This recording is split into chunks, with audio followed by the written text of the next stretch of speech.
Welcome to our channel. Today we how to configure Google Cloud Firestore security rules for web apps, detailed guide step by step clearly.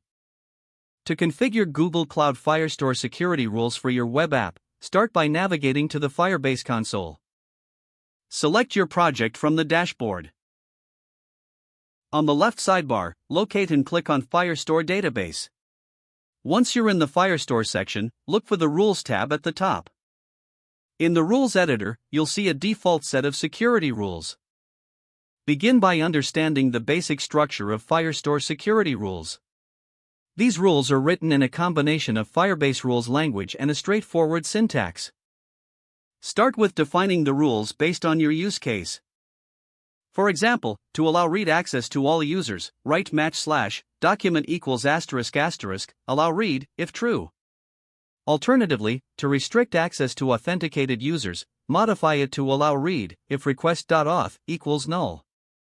Next, implement create, update, and delete permissions as needed. You can set different permissions for different user roles too.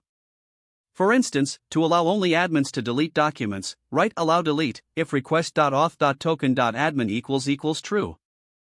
After setting your rules, validate them using the Firestore Rules Simulator. This tool helps you test various scenarios to ensure your rules behave as expected.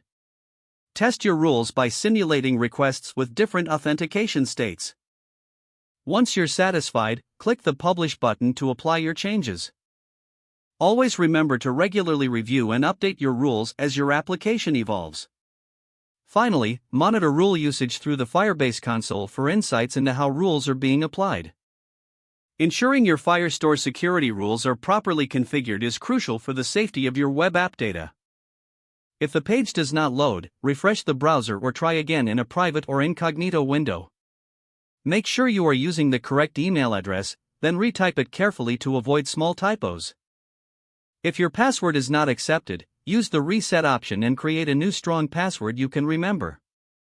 Check your spam folder for verification or security emails, then complete any requested confirmation steps. Enable two-factor authentication if available to improve account security and reduce unauthorized access risk. After signing in, review your profile details so your contact information and settings are accurate and current. If you see an error message, note it down and try again after restarting your device and internet connection.